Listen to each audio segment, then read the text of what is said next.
c'est la finale de cette en fait, festivité qu'on a déjà commencé, ça fait quelques semaines. Ma thèse en 180 secondes. En fait, c'est une fête, entre autres, un travail à la fois académique, culturel, qui a une dimension aussi symbolique. Dans cet espace bien adéquat, en fait, j'attire votre attention sur les critères de présentation. On a 15 candidats et on va essayer quand même de sélectionner 3. Donc le premier, le second, le troisième vont avoir, n'est-ce pas, des trophées. Et on va fêter tout cela dans une belle ambiance.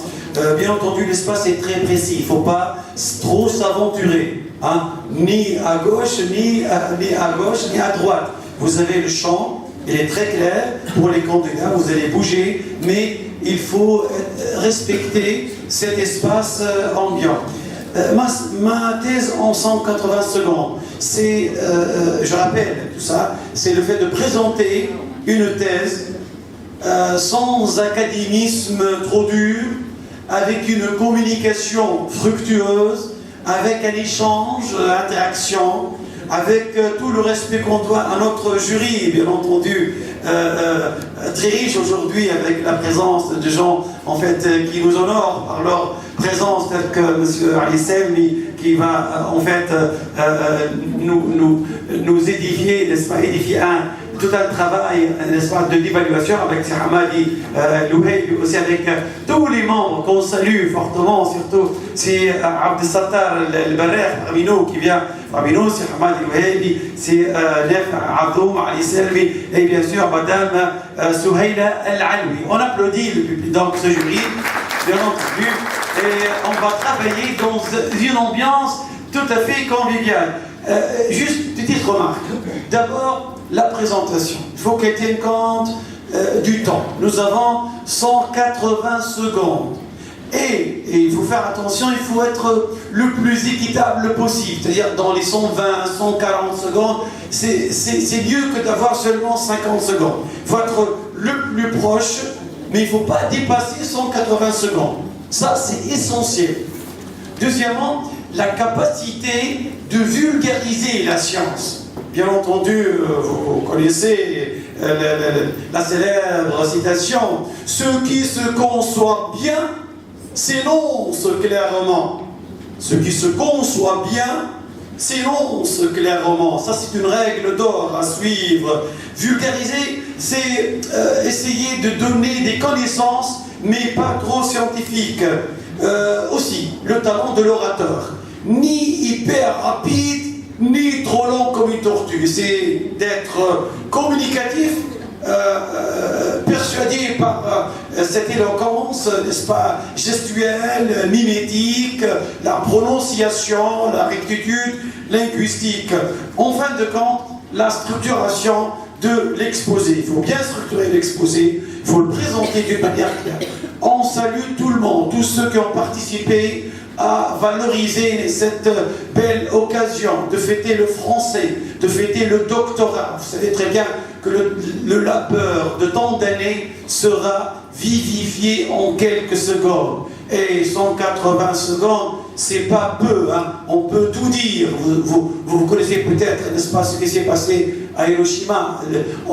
Tout le monde est chambardé en quelques minutes. Par conséquent, je vous prie d'avoir tout le talent que vous avez.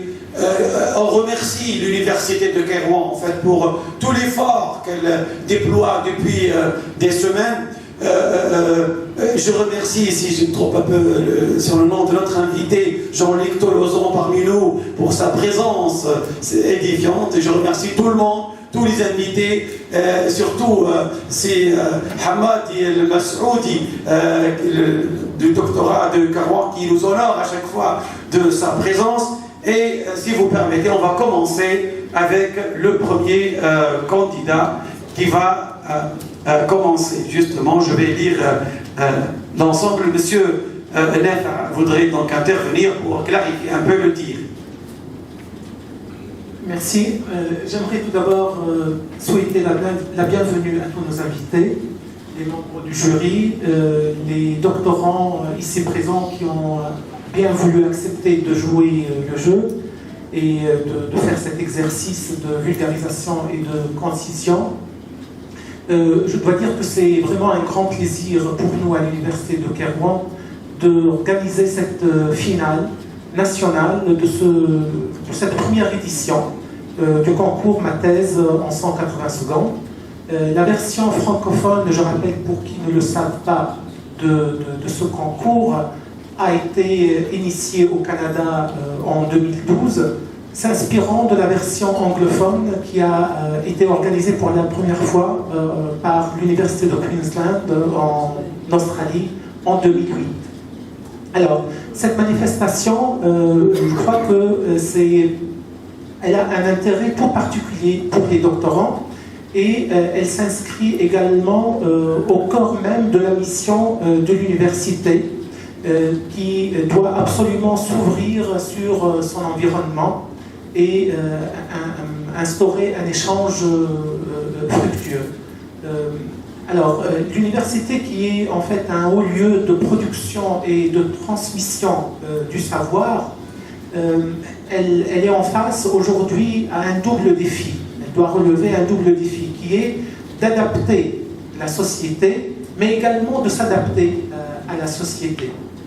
Alors, nous savons tous que tout le progrès technique dont nous jouissons aujourd'hui n'est rien que le fruit des efforts de milliers et de la créativité innovante de milliers de chercheurs et de doctorants qui ont largement et significativement changé et de manière radicale notre mode de vie et notre manière de voir le monde et l'univers.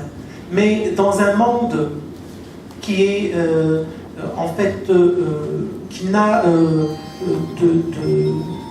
de yeux que pour l'argent, qui n'en a que pour l'argent en fait, et où toutes les pratiques sociales sont largement dominées par une vision économiste débordante, l'université et la recherche doivent convaincre et doit s'affirmer comme un levier de développement et un moteur de progrès dans cette société.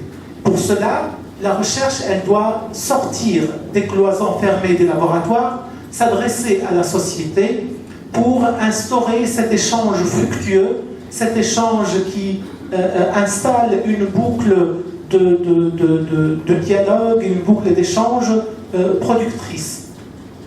Donc, je crois que cette manifestation que nous organisons aujourd'hui est un très bel exemple du type d'action que l'université doit mener afin d'installer cette boucle d'échange fructueux. Donc, je ne peux pas être très long, je remercie tous les doctorants ici présents qui ont accepté de jouer le jeu. Nous avons vu de très belles choses lors du tour éliminatoire qu'on a organisé il y a 3 semaines. J'espère qu'on aura de belles... Je suis sûr qu'on verra de très belles choses également aujourd'hui. Donc, merci à tout le monde, merci au public. Vive la recherche, vive la science, vive l'université innovante, ouverte sur son environnement. Merci Sylvain. Bien sûr, et vive la culture, parce qu'il y a une dimension essentielle culturelle dans ce travail. Donc on va inaugurer ce travail par une première intervention, que ce soit en fait dans une belle ambiance d'échange. On commence par Anis Benchikha, juste petite remarque, discipline didactique des activités physiques et sportives. L'application est sur les élèves de la 2e année de l'enseignement de base. Il est de l'université virtuelle, donc on applaudit, on demande si Anis de présenter son travail juste dans cet espace. C'est lui qui donne, n'est-ce pas, le signal, il dit on peut commencer, il prend son temps et puis il essaie de synthétiser et ne pas dépasser le temps indiqué. S'il n'existe pas, on passe au deuxième. Anis n'est pas là, je crois, donc on attend qu'il intervienne, n'est-ce pas, vers la fin.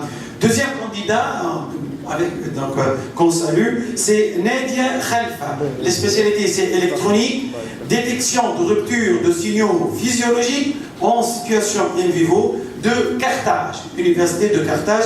Vous avez l'espace de ne pas dépasser trop, rapprochez-vous un peu. Vous avez les 180 secondes, prenez votre temps, donnez le signal et commencez, et bonne chance. J'ai fait plusieurs répétitions de ma présentation, ma thèse en 180 secondes. J'avais les mains moites, et pas très vite, comme maintenant d'ailleurs, mais j'ai décidé quand même de vaincre cet handicap et participer à ce concours. Eh bien, si mon stress ne dure que 3 minutes, celui d'un coureur marathonien dure plus de 2 heures. Lui et son entraîneur ont besoin de connaître ces états de stress et motivation. Ils auront ainsi le moyen de mieux booster les performances et ajuster la motivation. Dans ce cadre, nous avons travaillé avec le laboratoire d'optimisation sportive de Tunis. L'objectif était d'étudier la motivation dans des conditions réelles. L'athlète que vous voyez à votre gauche s'appelle Habiba Ghalibi. Elle a gagné aux Jeux Olympiques de Londres 2012 la médaille d'argent. Pourtant, peu de gens le connaissent. Et c'est la première femme tunisienne qui a eu le privilège de réaliser un tel succès.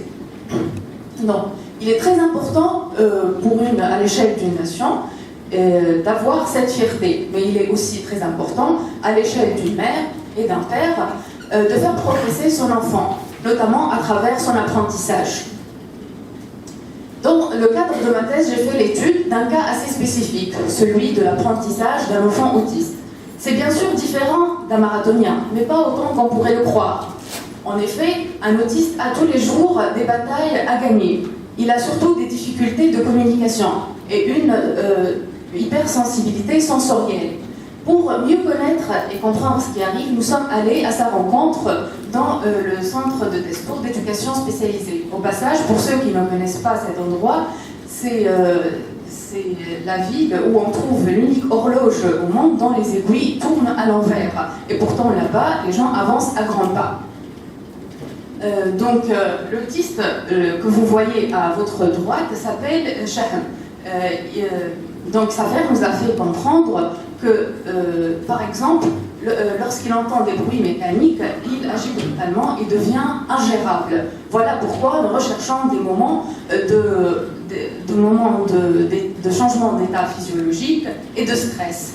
Au final, Charles, moi et Habib avons le même objectif, celui de vaincre son stress et de donner le meilleur de nous-mêmes pour vivre mieux et tous ensemble. Merci bien, Ned. Donc, justement, je voudrais rappeler qu'il ne faut pas trop bouger à droite, juste maximum 1 mètre, pour être dans le champ de la caméra. Justement, il y aura 3 prix décernés, n'est-ce pas, au premier, au second et au troisième. Les 3 prix, bien sûr, avec des présents. Aussi, vous avez un fascicule, vous allez cocher un seul. C'est le prix du public.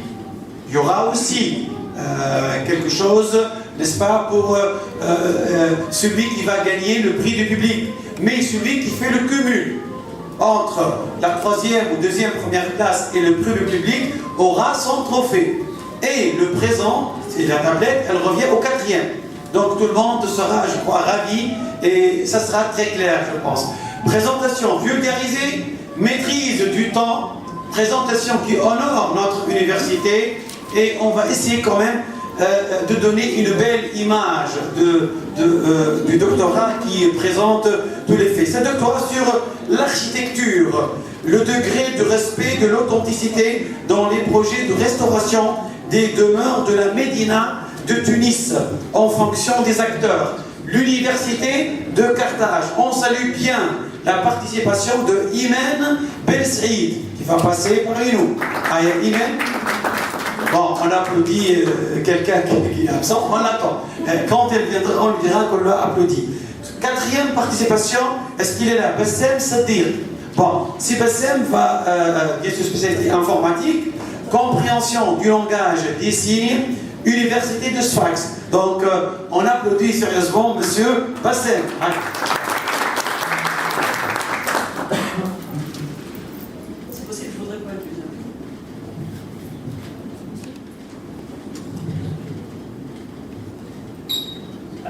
Comme vous le savez, nous utilisons tous la voix pour communiquer ensemble. Alors, on peut aussi utiliser les gestes des mains, ou même les expressions du visage pour exprimer par exemple la tristesse, ou bien la joie. Mais, pour les personnes qui ne peuvent pas parler, qu'ils soient sourdes ou bien muettes, le seul moyen d'interaction possible, c'est à travers les gestes. Et ces personnes sont nombreuses. Selon la Fédération mondiale des sourds, il y a plus de 70 millions de personnes sourdes à travers le monde. Ça fait 7 fois la population de la Tunisie. Vous imaginez? Alors, pour nous, les personnes parlantes, on peut utiliser des services de reconnaissance de la voix, bien de traduction du texte pour interagir avec les étrangers. Malheureusement, pour l'instant, il y a peu de services capables de reconnaître le langage des signes. Ça, c'est de la science-fiction. Alors, pour cela, dans notre thèse, on se propose de réaliser une application capable de reconnaître le langage des signes. Et afin de le traduire par exemple en texte et permettre l'interaction entre les personnes parlantes et les personnes non parlantes. Comment on le fait? Eh bien, on utilise ce capteur qui s'appelle Kinect. C'est un condensé de technologie. Ça permet de simuler le système visuel humain. Nous, on est capable de voir en couleur, bien sûr, mais aussi on a un sens de la profondeur, de la position de l'objet dans l'espace. Avec ça, on va analyser les positions clés du corps qui s'appellent jointures. On va regarder les orientations et les vitesses. Alors, je vais essayer de faire une démonstration maintenant et vous allez essayer de deviner l'acte que je suis en train de faire. C'est bonjour. Donc, comment vous l'avez fait, je présume? Vous avez reconnu grâce à ma main et aussi grâce à l'expression de ma bouche. C'est cette capacité de l'être humain à combiner ensemble différentes sources d'informations qu'on essaie de traduire en informatique. Alors, on va se concentrer sur les régions des mains, du visage, et on va appliquer des calculs mathématiques qui vont permettre d'avoir de la très bonne reconnaissance. Il reste encore un problème. Alors, imaginez que je vais tourner dans la salle, les mains dans la poche, je vais me frotter la tête, et après je vais vous dire bonjour. Alors, le problème c'est qu'on doit supprimer les actions qui ne sont pas nécessaires.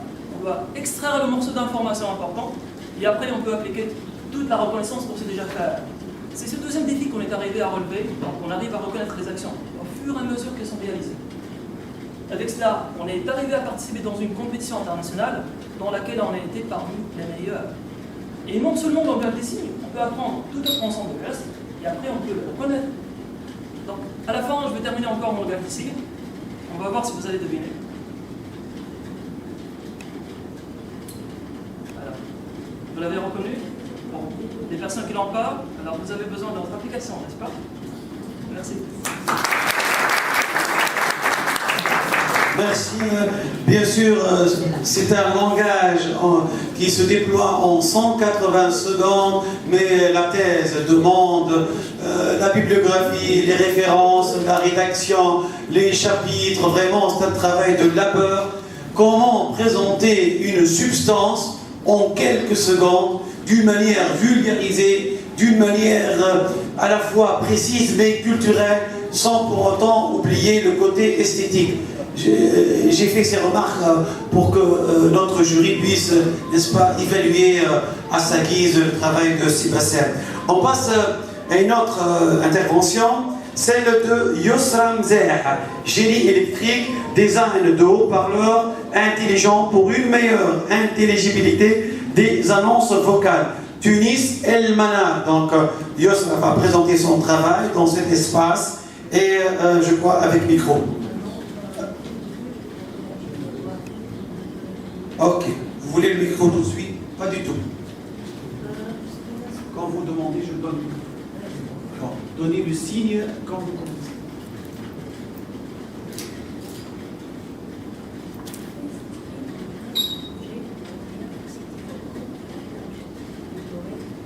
Vous ne m'avez pas bien entendu, n'est-ce pas? Eh bien, c'est ainsi que les personnes âgées atteintes de presbyacousie perçoivent le son. La presbyacousie est le vieillissement naturel de l'oreille lié à l'âge. L'un des effets négatifs de la presbyacousie est la dégradation de l'audition des fréquences qui sont nécessaires pour la perception du son, tel que la parole. Et par conséquent, la personne âgée rencontre des problèmes majeurs quant à la compréhension de messages vocaux. Je vous appelle maintenant à imaginer cette même personne âgée dans un grand lieu public tel qu'une gare ou un aéroport avec plein de gens autour d'elle, le bruit de valises qui roulent, de trains qui cinéma et qu'elle cherche dans tout cela à comprendre ce que dit la dame au micro. Je parle de la dame à voix charmante qui ne cesse d'annoncer des messages genre « Votre attention s'il vous plaît, l'avion de Tunis à destination de Paris décolle à 10h45. Une mission impossible pour une personne âgée presbyacousie. » Vont se rajouter aux difficultés liées à la presbyacousie des difficultés liées à la nature de ces grands lieux publics. On a le bruit ambiant qui peut atteindre des niveaux assez élevés et rendre pénible l'écoute. Pousser à fond le volume des haut-parleurs semblerait a priori être une bonne solution, mais ce n'est pas toujours le cas, parce qu'il faut faire très attention à l'effet de la réverbération. C'est quoi la réverbération? C'est un phénomène acoustique très proche de l'écho sonore qui s'accentue dans les grands lieux publics et dont on s'aperçoit lorsque, par exemple, on parle dans une grande salle vide et qu'on a l'impression que notre son nous revient. Dans ma thèse, je fais face à toute cette problématique. Donc, mon objectif consiste à proposer une solution qui va permettre d'améliorer la compréhension, donc l'intelligibilité des annonces vocales pour les personnes âgées atteintes de presbyacousie. J'agis en amont des haut-parleurs. Donc, c'est là que consiste ma thèse. La solution que je propose consiste à faire un pré-traitement aux annonces vocales de telle sorte qu'elles soient mieux perçues une fois diffusées. Donc, à travers la solution que je propose, je vise l'amélioration de l'intelligibilité pour tous, donc, et pour les personnes âgées presbyacousiques, sans pour autant nuire aux personnes normo-entendantes. D'où l'appellation du projet européen auquel je participe, ICT for All, qui veut dire ville intelligible pour tous. Merci. Merci bien. Justement, normalement c'est la pause, mais puisqu'on a 2 absents dans le groupe 1, on va les remplacer par 2 autres. Justement à ce niveau, je voudrais saluer les représentants de l'Ouattani à Tunis, donc ils sont parmi nous, donc soyez les bienvenus, avec aussi Radio Aqba de Khalfaoui, donc Adrib FM, donc soyez les bienvenus. Et justement, une petite remarque, c'est le concours international de 180 secondes, ma thèse, la présentation de la thèse. Je pense en fait qu'à partir de ce moment, à partir de l'Qasd il y aura peut-être, n'est-ce pas, une belle participation en France. Vous allez honorer ceux qui seront primés, vous allez honorer cette présence en France, il y aura une promotion. Ça ne va pas s'arrêter ici. Il y a des gens, n'est-ce pas, qui ont cette illumination première, dirait Rimbaud. C'est une illumination du savoir, mais aussi de la présence physique. Dans l'empreinte du deuxième groupe, une candidate qui va présenter son travail sur l'information et la communication, l'expérience de la télévision sur les médias sociaux, nouveaux supports et nouvelles pratiques. Souhaitons la bienvenue à Nouher Bel'id de Manoub, à côté de Manoub. C'est pas le micro est honni et bafoué totalement. On présente directement et avancez un peu ici.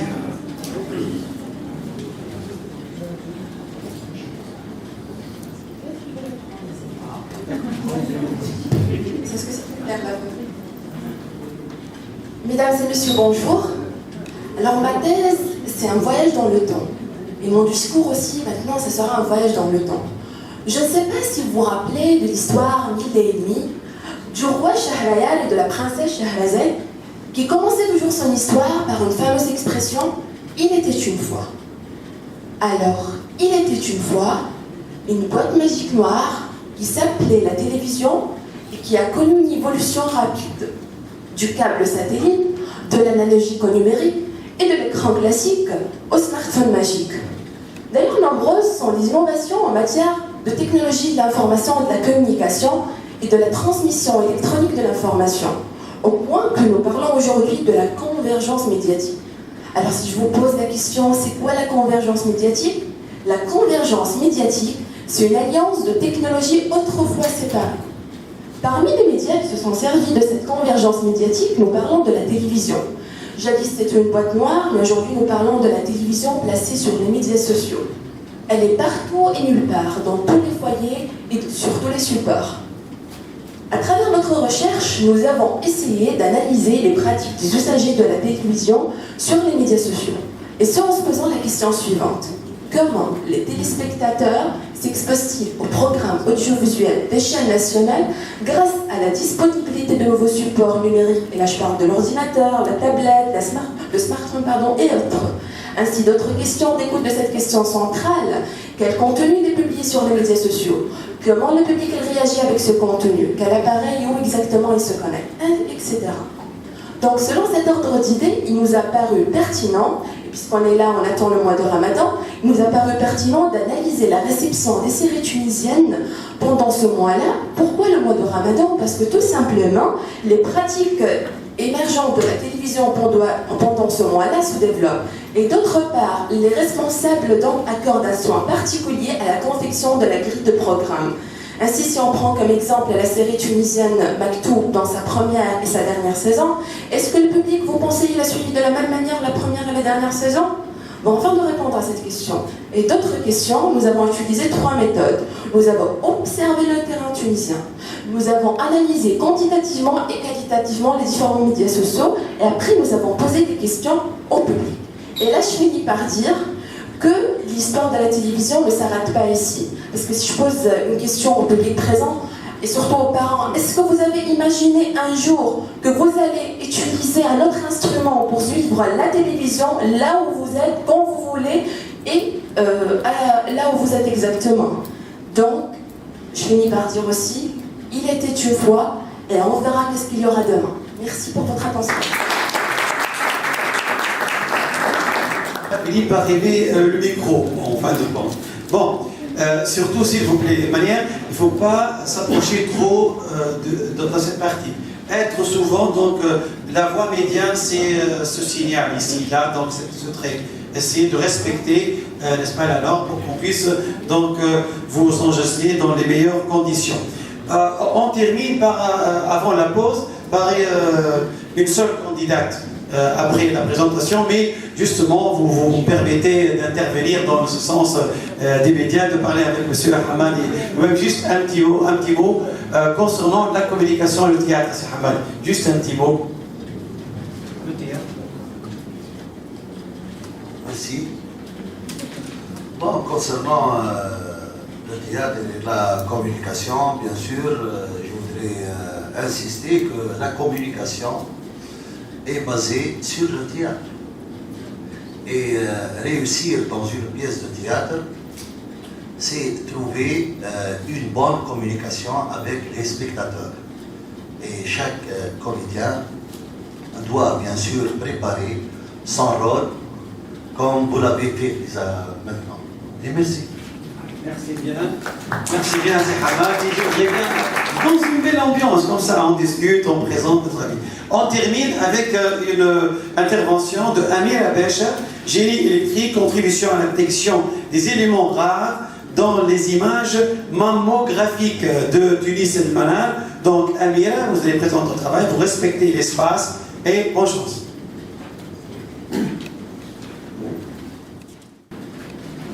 Bonjour tout le monde.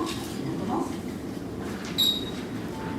Lorsque je parle de cancer de sein, je pense qu'on est tous concernés. Hommes et femmes, avec des pourcentages différents, mais personne n'est à l'abri. On a tous entendu parler ou vécu la souffrance d'un parent ou d'un ami atteint de cette maladie. Et savez-vous que le taux de mortalité, il est assez réduit? Je m'excuse, il est assez important. Malgré tout le développement technologique qu'on a, les médecins radiologues utilisent toujours une loupe pour détecter les microcalcifications sur les clichés mammographiques. Alors, lorsque vous êtes dans la salle d'attente, en attendant votre résultat de test d'examen mammographique, le médecin il est là devant son ligatoscope avec une loupe pour essayer de fouiller le mammogramme et trouver une aiguille dans une botte de foin. Est-ce que vous serez satisfait de le résultat? Personnellement, non. Je serai en doute de la qualité de rapport qu'il m'a donné. Parce que, est-ce que c'est assez logique à nos jours de se fier à la vision nue, alors qu'on a tout l'avantage de la technologie. L'image semble pour moi dramatique, mais j'essaie de l'éclaircir. Comment? Avec mes outils d'aide au diagnostic. J'ai utilisé tout mon bagage de traitement d'image pour essayer de localiser ces micro-tissus dans les images. Des tissus de taille inférieure à 1 mm. L'image pour moi, elle semble bien comme cette moquette. Une grille avec des nœuds.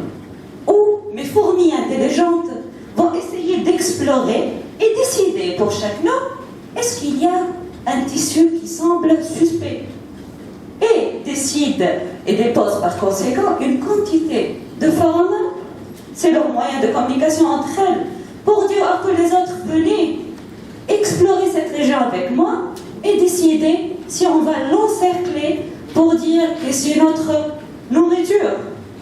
Donc, à la fin, après un certain temps comme dans la nature, elles vont toutes converger vers une seule région de l'image mammographique. Elles vont l'encercler et pour dire au radiologue que voilà votre région, voilà le tissu qu'on suppose présentant une anomalie. Donc, est-ce qu'on va utiliser encore une loupe? Je pense que non. En fait, mon traitement a été validé par des experts et l'ont trouvé très satisfaisant. Je suis très heureuse à contribuer à sauver des vies. Alors, vous êtes avec moi?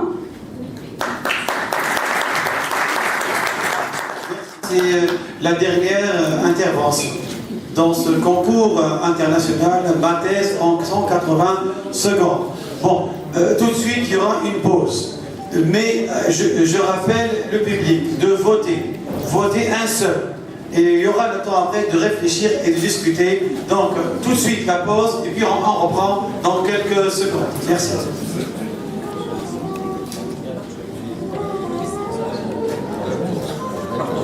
Donc nous allons reprendre nos travaux, les communications. Saluons encore une fois donc, messieurs les membres du jury. Et j'aimerais bien donc à cet égard rappeler que nous sommes dans le concours international Mathèse en 180 secondes. En fait, le travail continue. Bien entendu, on salue encore une fois notre invité, celui qui nous honore à chaque fois, M. Talak Boujilben, délégué régional de la culture. Qui a une excellente prestation à chaque fois qu'il intervient. Et aussi, bien entendu, j'ai parlé de Ouattani 1 et aussi, surtout, la radio Monastir qui nous honore par sa présence avec M. Lassakarial et les autres, donc qu'ils soient bienvenus. On commence et c'est que du béton, un travail sérieux, un travail de présentation. Toujours l'espace, vous avez un espace, ne soyez pas trop éloignés du centre, essayez d'être concentrés sur une dimension culturelle et pas trop académique. Maintenant, l'intervention de M. Khaled Othman. Est-ce qu'il est là d'abord? Khaled Othman va nous présenter l'architecture sémiotique, la spécialité architecture sémiotique des espaces architecturés. La cohérence de l'architecture des lieux du pouvoir à la théorie politique en Tunisie indépendante, sémiotique, d'édifices législatifs, exécutifs et civils. Saluons aussi l'université de Carthage, donc avec M. Khaled Othman.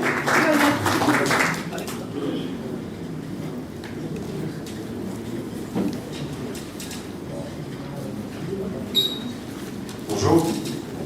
Alors, je vais vous présenter aujourd'hui la portée de ma thèse à partir du discours politique qu'elle est censée susciter.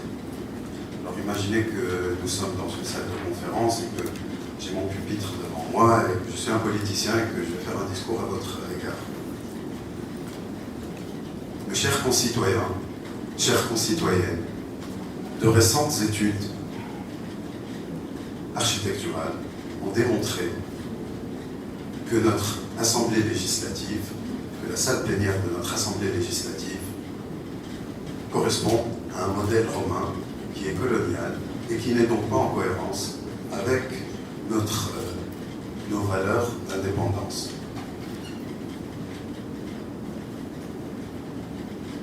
Ce qu'il faut voir, c'est que cette étude a encore démontré que c'est la forme hémicyclique de cette assemblée législative qui fait que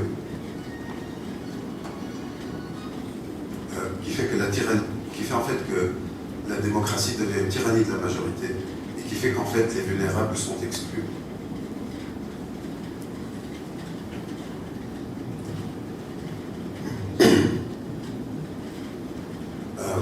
Cette étude démontre encore que si cette forme hémicyclique produit donc une tyrannie de la majorité et une exclusion des vulnérables, c'est parce que elle fait que les représentants s'installent à droite ou à gauche et finissent par ne pas connaître le rôle et les résultats de l'institution et donc finissent par faire le contraire de ce que l'Assemblée est censée faire, c'est-à-dire au lieu de redistribuer les ressources pour réaliser ce qu'on appelle la péréquation territoriale, c'est-à-dire le relèvement des vulnérables, elle finit par centraliser les richesses. Finalement, comme vous le voyez sur ce tableau, les sièges de l'Assemblée ne doivent plus être disposés en hémicycle, mais ils doivent être disposés en autant de repères gradués que de droits économiques et sociaux, c'est-à-dire la santé, l'éducation, l'alimentation, le logement, le transport et la communication. Chaque territoire sera représenté par une courbe. Donc, chaque courbe représente le taux de réalisation de chaque droit dans chaque territoire. C'est ainsi que nous pouvons avoir une situation comparative du développement qui nous permet de savoir qui est prioritaire pour l'attribution des ressources publiques pour la réalisation du service de base qui correspond donc aux droits.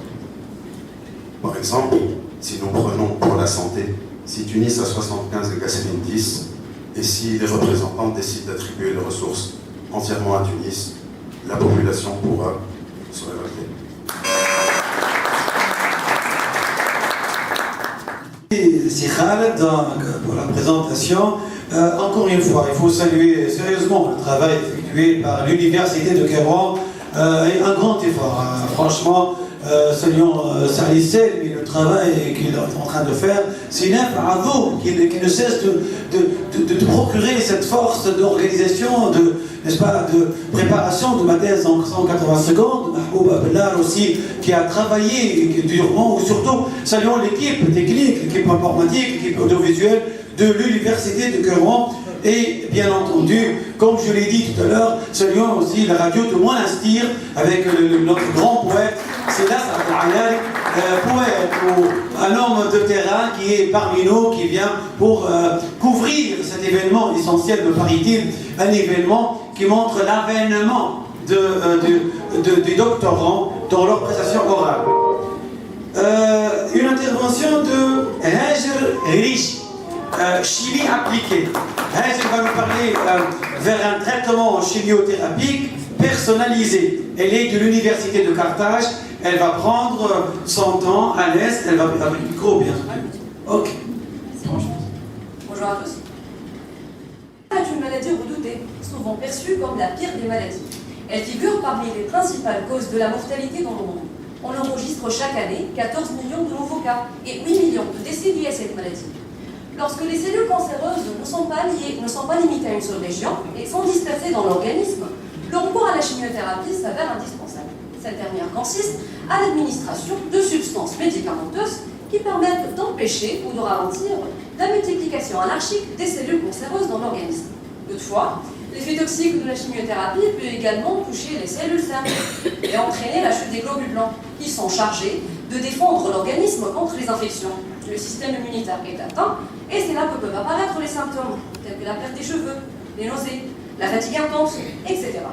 Le traitement de chimiothérapie le plus courant utilise des toposides. Mais 95% de l'étoposide administrée par voie intraveineuse se lie à l'albumine du plasma. Et seulement 5% restent biodisponibles pour attaquer les cellules cancéreuses. D'où la difficulté de quantifier avec précision la fraction de l'étoposide libre dans le sang. Les médecins sont souvent amenés à délivrer des doses plus importantes aux patients pour s'assurer du résultat. Néanmoins, une augmentation de la dose engendre des effets néfastes à leur santé. Il est alors essentiel de développer de nouvelles procédures analytiques hautement sensibles et très sélectives qui permettent de quantifier avec précision la fraction de l'étoposide libre dans l'organisme. C'est dans ce cadre que se situe mon travail, qui a pour objectif de développer un nouveau capteur électrochimique ultra sensible et hautement sélectif pour l'analyse in vivo de l'étoposite. Ce capteur est basé sur la technique de l'impression moléculaire, qui est fondée sur l'électropolymérisation des monomères autour des molécules de l'étoposite, pour former un film très mince de quelques centièmes de micromètres dans lequel ces molécules sont piégées. Après l'extraction de ces molécules, on obtient un polymère qui contient des cavités et qui garde en mémoire la forme et la géométrie de la molécule de l'étoposite et peut même les reconnaître dans des milieux très complexes. Le capteur ainsi mis au point a été appliqué avec beaucoup de succès pour la détermination de très faibles concentrations d'étoposite dans des fluides biologiques tels que l'urine, le sérum et le plasma des patients. Il nous a permis de détecter des concentrations aussi faibles que 5 parties par billion, sans aucune interférence significative de la matrice biologique. La combinaison judicieuse entre la technique de l'impression moléculaire et l'électrochimie ouvre une voie royale pour le développement d'une nouvelle génération de capteurs qui peuvent être appliqués dans divers domaines, tels que le domaine médical, et plus particulièrement dans les analyses ciblées, dans l'environnement et dans l'agroalimentaire. Merci. On passe à une autre intervention, on va vérifier si elle est là. Sonia Qbaili, je crois. Bon, attends juste une seconde. Sonia Qbaili, discipline didactique des disciplines, traité de l'histoire du vivant, assujettissement, hétérotopie et problématisation non formelle, Université virtuelle de Tunis. Donc, Sonia, vous passez, vous allez présenter, prenez votre temps, communiquez à votre public et bonne chance.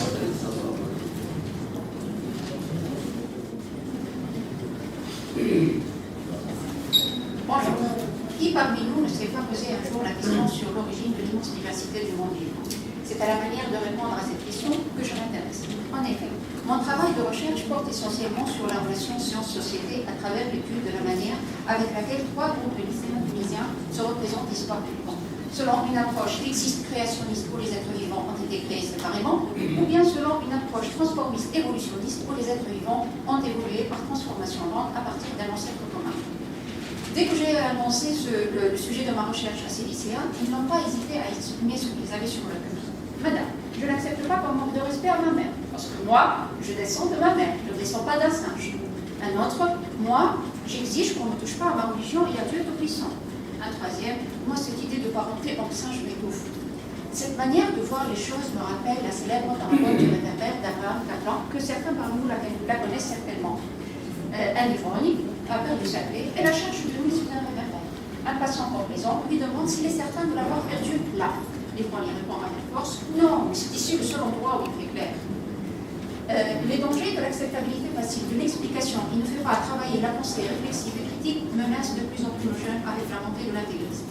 D'un côté, les fondamentalistes religieux qui prétendent défendre l'islam oublient que le Coran incite au savoir et que dès le IIe siècle, Averroès s'écrivait que lorsqu'une contradiction se manifeste entre la connaissance rationnelle du monde et notre manière d'interpréter la vérité révélée, elle est due à une erreur dans notre interprétation. D'un autre côté, les scientistes dogmatiques qui ignorent que l'une des grandes victoires de la science est d'avoir montré du dedans même de la science les limites à la connaissance scientifique, où les théories sont des filets destinés à capturer ce que nous appelons le monde et que nous nous efforçons de resserrer de plus en plus les mains.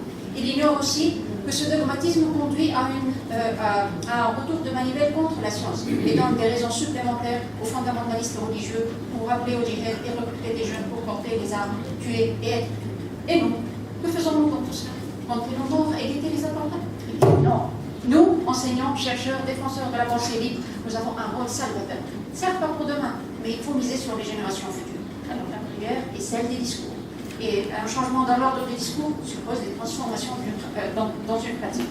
Je reviens alors à mes 3 groupes de lycéens pour présenter ce que je propose comme transformation dans la pratique scolaire.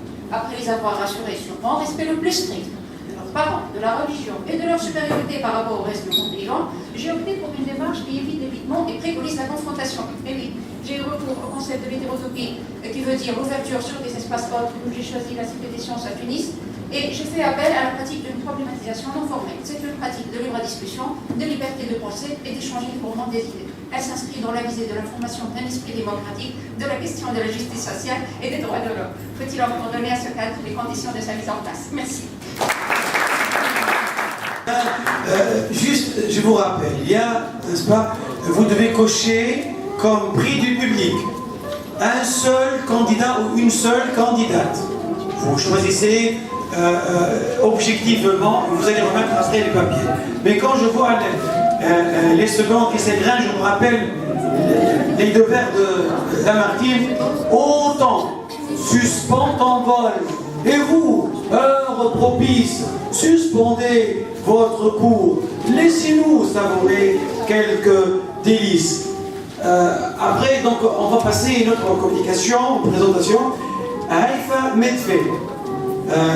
Elle va présenter dans le secteur des disciplines biologie rôle de VPO dans l'athérosclérose de El Manar Université. Bonne chance. Tout le monde sait que les maladies cardiovasculaires ont longtemps représenté la première cause de mortalité dans le monde, avec 17,5 millions de décès par an.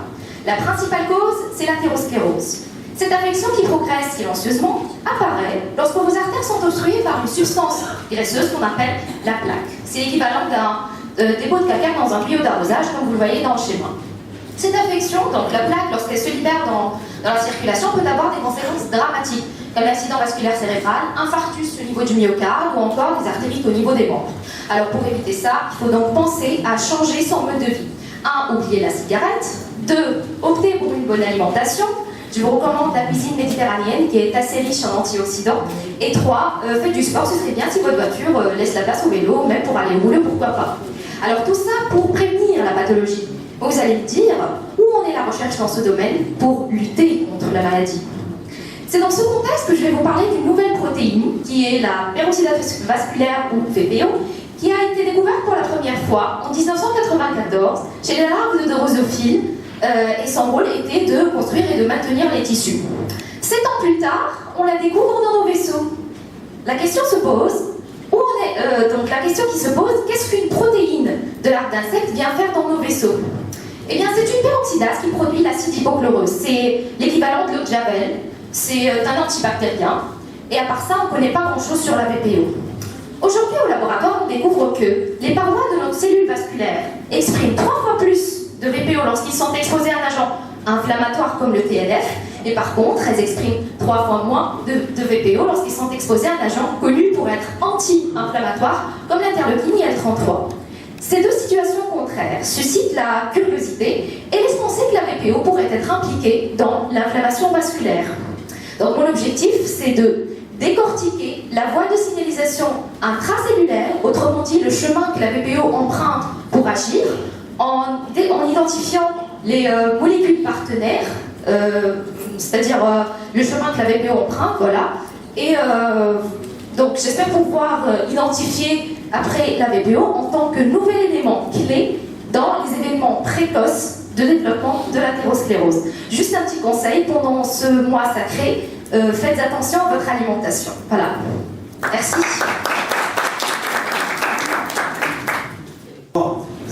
C'est une présentation, n'est-ce pas, d'un travail très intéressant. On passe maintenant à Inès Gerbi. Inès Gerbi va présenter dans le secteur littérature. Ah, pardon, juste Inès, pardon, une seconde. Oui, Rima Sayedi, pardon Inès. Donc, Rima Sayedi, génie hydraulique. Donc, préparez-vous, juste après, vous allez présenter. Soyez décontractés, on est là pour présenter le travail. Votre travail sur modélisation hydro-géochimique de processus de recharge et de recyclage de la plaine de Kérouan, Tunis, El Manar. Rim Sayedi, donc Rim Sayedi, elle va passer tout de suite. Bonne chance. Vous avez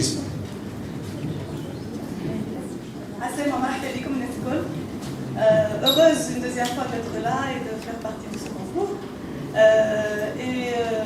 On n'a pas changé de... D'accord. Alors, je travaille sur la plaine de Kérouan. La plaine de Kérouan, et il y a quelques jours, je suis sûre que vous avez tous vu dans les médias la manifestation, le mouvement social qui a eu lieu par la population kérouanaise, qui s'est posé la question, oui, nous le met, où est l'eau? Les Kérouanais ont le plus grand réservoir. C'est pour ça qu'ils ont bien raison de se poser cette question. Où est leur eau? Où est-elle passée?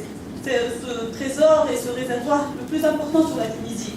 En fait, la plaine s'étend sur 3000 km². 3000 km². Et depuis l'existence, cette plaine, elle alimente le Kairouan et aussi toute la Tunisie centrale. Aujourd'hui, les Kairouanais même réclament leur eau. Tout ça suite à une mauvaise gestion de ce réservoir et à des habitudes qu'on devrait changer immédiatement.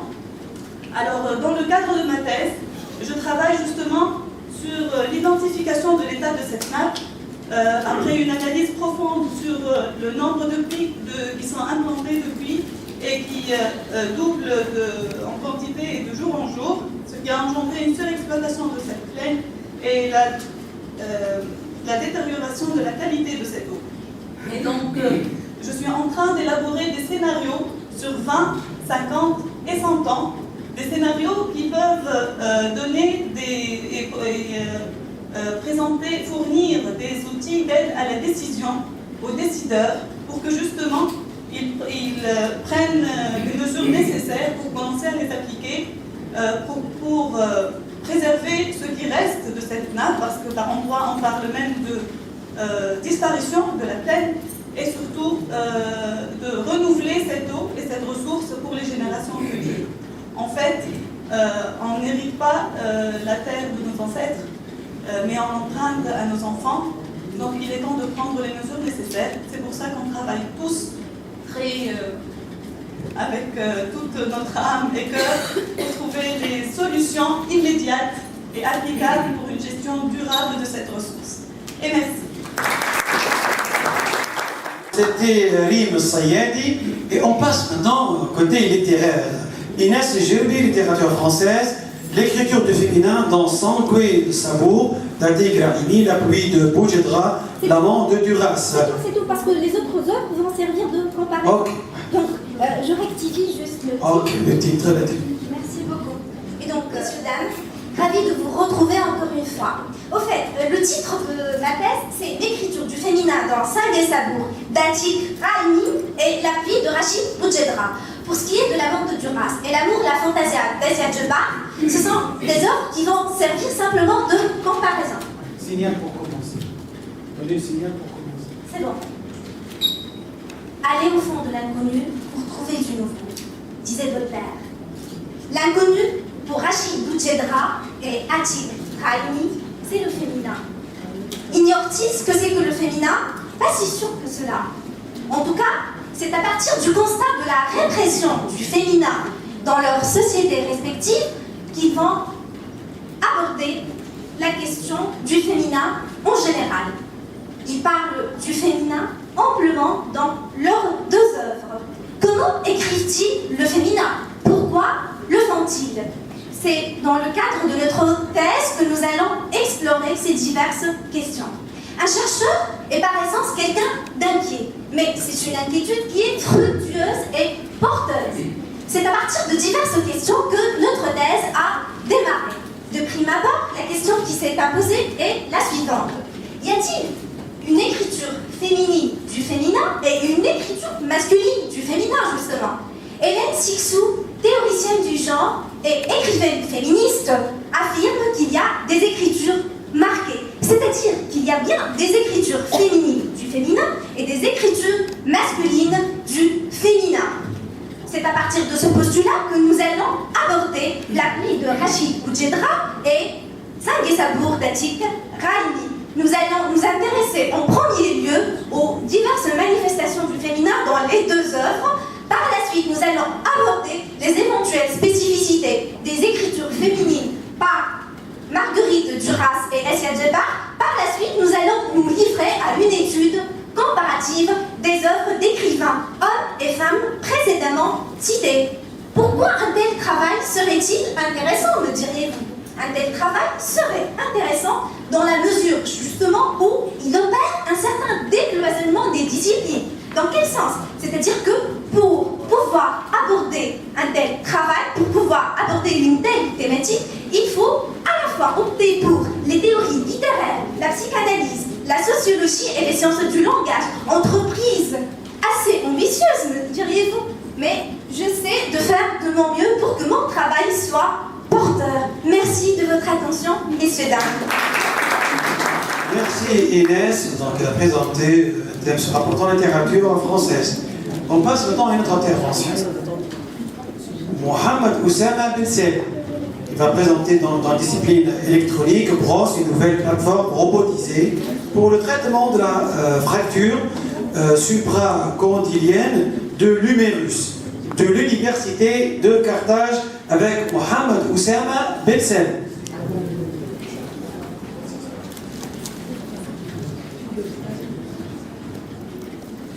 Donc la fracture supracondylienne de l'humérus, c'est tout simplement une sorte de fracture qui se passe ici.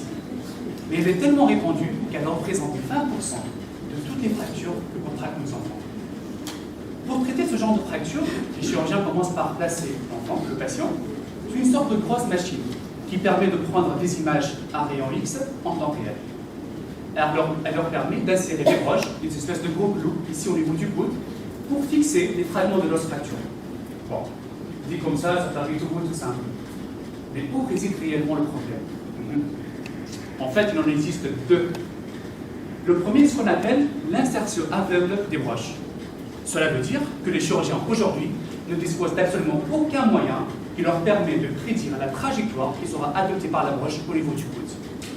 Ils insèrent un peu au pif, et c'est par la suite qu'ils prennent des images à rayon X pour vérifier si la broche a dévié ou pas. Donc, si elle ne réussit pas, ils sont obligés de retirer la broche et de la réinsérer de nouveau. Et je peux vous dire qu'à force de répéter ce genre de manipulation, le pauvre coude de l'enfant commence à ressembler plus à un body mental, tellement il devient troué. Sans parler des risques de toucher un nerf par-ci ou une veine par-là. Bref. Deuxième problème, c'est l'exposition répétitive au rayon X. Certes, l'enfant ne risque pas grand-chose, car s'il a bien retenu la leçon, s'il reste sage, il ne devrait pas se retrouver une deuxième fois sur les mains du médecin. Par contre, le staff médical et paramédical réalise ce genre de manipulation 5 à 6 fois par jour, en étant à chaque fois exposés à des doses non négligeables de rayon X. Rien qu'en Tunisie, 2 de nos chirurgiens orthopédiques ont déjà contracté le cancer de la thyroïde à cause de cela. Que faire? C'est quoi la solution? Eh bien, c'est là que j'interviens. Mon projet consiste à développer une nouvelle plateforme robotisée qui permettra aux médecins de réaliser ce genre d'intervention à distance, depuis un endroit sécurisé. Cette plateforme qu'on a baptisée ROS sera également munie d'un système de navigation intelligent qui permettra, à partir de l'image de la fracture, de calculer les positions optimales pour insérer les broches au bon endroit du premier coup. J'ai déjà développé ce système de navigation ainsi que l'unité de contrôle de ROS. J'ai publié mes travaux dans des conférences internationales dédiées à l'informatique appliquée à la santé. Et aujourd'hui, on peut dire que dans moins de 2 ans, un produit de brosse pourra voir le jour. Et ainsi, on garantira un bon établissement à nos enfants et une sécurité maximale aux super-héros du bloc opératoire. Merci. Justement, donc le signal, c'est qu'il reste 30 secondes. Hein. C'est pas terminé. Dernière intervention de Sabrine Belmabrouk, génie biologique, bioinformatique, identification des régions chargées dans les procédures eucaryotes protéines, donc eucaryotes, de l'université de Sfax. Bonne chance dans votre travail. Merci, bonjour à tous. Qu'est-ce que la protéine? Certainement, vous savez que les protéines sont indispensables pour notre survie. Aussi, les jeunes hommes connaissent bien qu'elles sont la clé pour avoir de beaux muscles.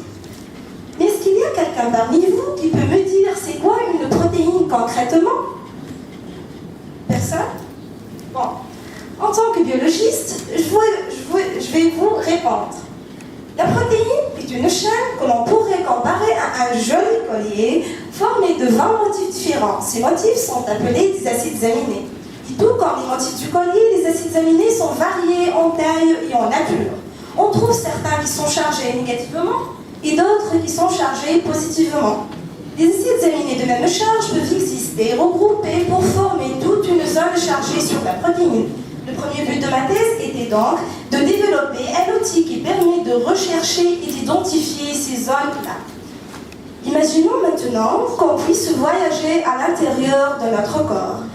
Nous verrons une protéine qui bosse comme des abeilles travailleuses partout dans nos cellules. Elles sont des enzymes indispensables pour notre survie, des transporteurs de nutriments. Elles servent comme des messagers entre les cellules et elles assurent la régulation du mécanisme mécanismes cellulaires en se relayant à l'ADN et à d'autres protéines, comme vous pouvez le voir sur la diapo. Et pour réaliser toutes ces fonctions, les protéines ont besoin, bien évidemment, d'établir des relations et des interactions avec les différentes entités biologiques existantes dans la cellule. Et là, j'interviens une deuxième fois pour étudier ces interactions.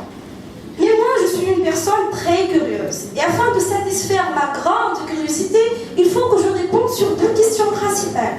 Quel est le rôle exact de ces ondes chargées et les interactions qui s'établissent entre elles? Et quels pourraient être les effets engendrés suite à une modification touchant ces ondes-là? Quand je comprendrai tout ça, je saurai quelle maladie pourrait résulter d'une mutation touchant les ondes chargées qui existent dans les protéines. Bon, malgré que je suis biologiste, mais toutes les études durant ma thèse sont réalisées à l'aide des outils informatiques, c'est-à-dire des programmes, des logiciels et des bases de données. C'est pour cela, à la fin, je vous avoue un petit secret. En fait, j'étais la demoiselle d'honneur pour le mariage de la biologie et de l'informatique. C'est une grande histoire d'amour et je vous rassure, leurs enfants sont très beaux. Merci. Merci bien, merci bien. Donc c'est la dernière intervention. Les deux autres donc, sont absents, donc tout le monde a présenté son travail, 190 secondes, ma thèse, un concours, je pense, on est dans les normes. Maintenant, qu'est-ce qui va se passer? Je pense qu'il y aura une délibération très longue, une délibération sérieuse de messieurs les membres des jurys. Nous, on va prendre congé, on fait ce qu'on veut, on va en sortir, mais n'oubliez pas de donner les feuilles à Madame Mahboub, donc donner... Oui, je crois tout le monde, ils ont le droit de cocher un seul nom. Et on va sortir, nous, on laisse le jury délibérer, je crois. Ouais. À tout à l'heure, donc après la délibération, déclaration des résultats. Merci. Juste avant de sortir, une remarque de M. Neva. Juste avant de sortir, vous avez 1 minute pour réfléchir et choisir votre candidat. Donc avant de sortir, vous remettez votre fiche de vote, s'il vous plaît.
Je pense en fait à célébrer la réussite de cette rencontre fructueuse, ce tour éliminatoire.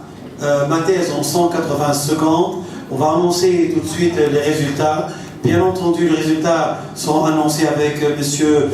Nef Aradoum. Il va annoncer d'abord le 3e prix et puis le 2e et enfin le premier prix, le célèbre premier prix. Après, nous allons annoncer effectivement un prix, je crois, très intéressant, celui du public, celui que le public a choisi.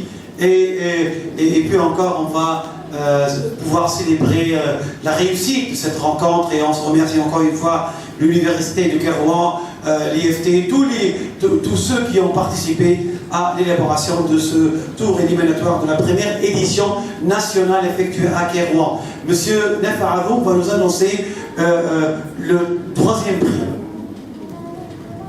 Avant d'annoncer les résultats que vous attendez tous avec beaucoup d'impatience, j'imagine, je réitère mes remerciements à tous les candidats qui ont bien voulu accepter de jouer ce jeu et de s'exercer à ce travail de concision et de vulgarisation.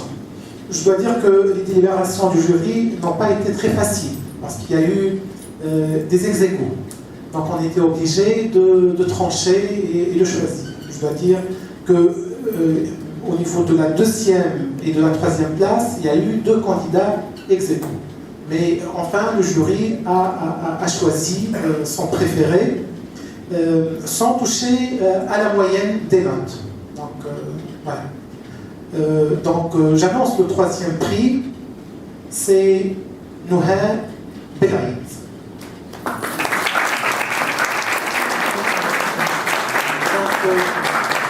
J'appelle Mme Sohaila Alwi pour lui remettre son prix.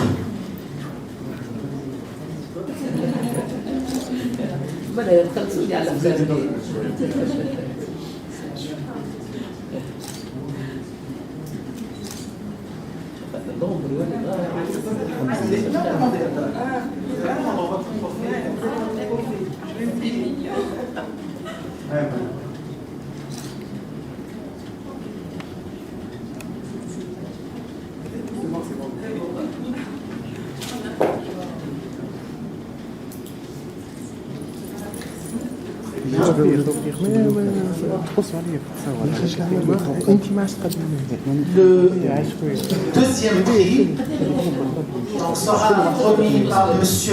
Tolosan de l'Institut français. Il est accordé à Mademoiselle Hajar Rishi.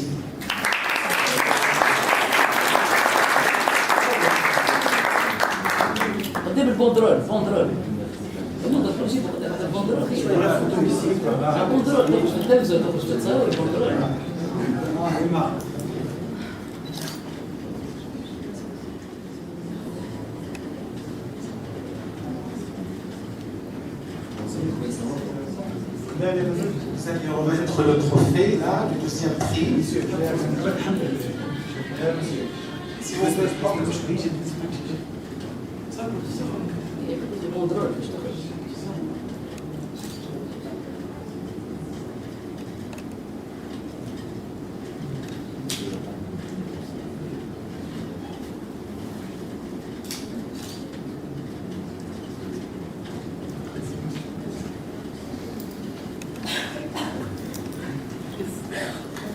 le premier prix que tout le monde attend avec beaucoup d'impatience est attribué à monsieur, je fais un peu de suspense, Mohamed Oussama Ben Salim.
contraint d'honneur et de féminin aujourd'hui.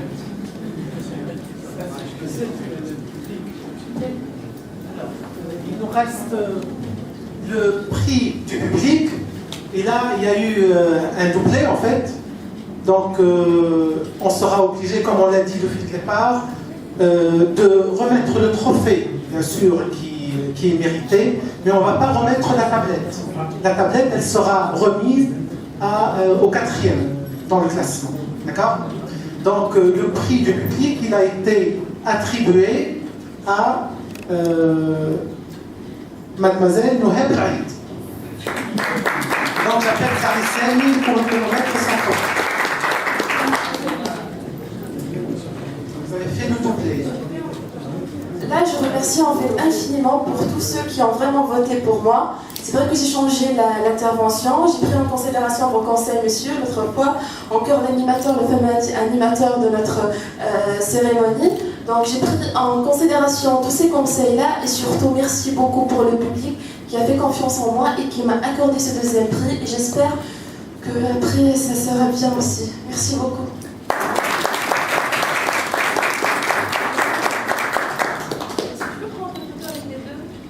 On va faire une photo collective avec les candidats gagnants. Alors, je termine donc avec le 4e du classement. C'est Bassem Sadir, donc que j'appelle à prendre sa présence. C'est Absadar. Parce qu'il y a un dédoublement, un doublé.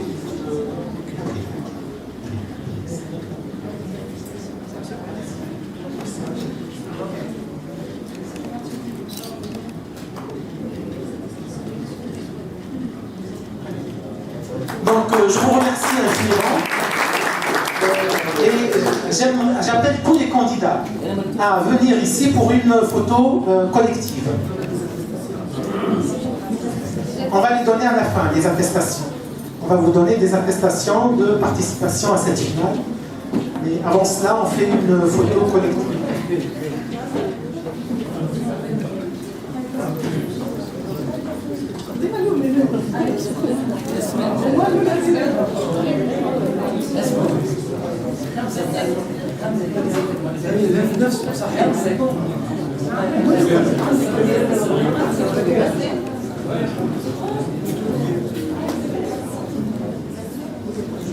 Les candidats.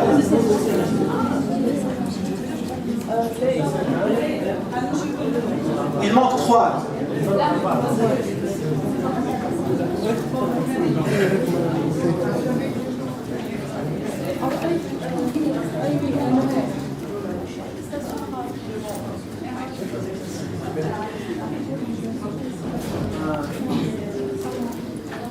Vous serrez quoi un tout petit peu pour...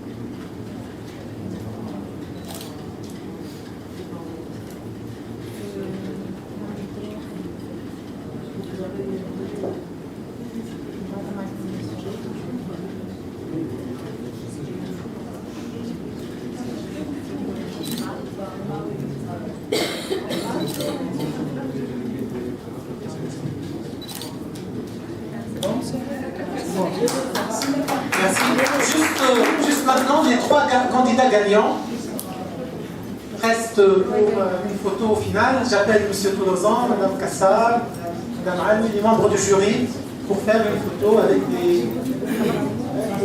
Amenez vos trophées.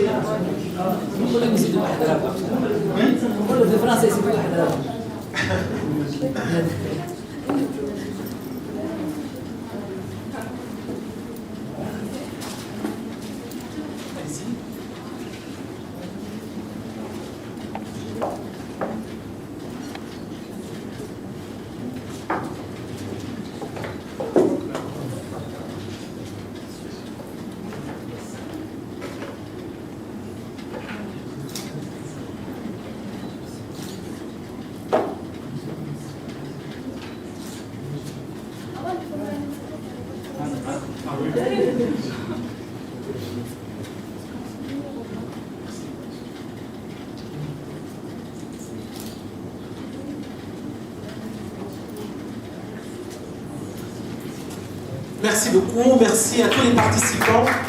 C'est la première édition, donc l'organisation, on est en train d'apprendre en réalité, donc j'espère que l'année prochaine, on verra d'autres candidats, et même des candidats qui ont participé cette année peuvent se présenter une nouvelle fois.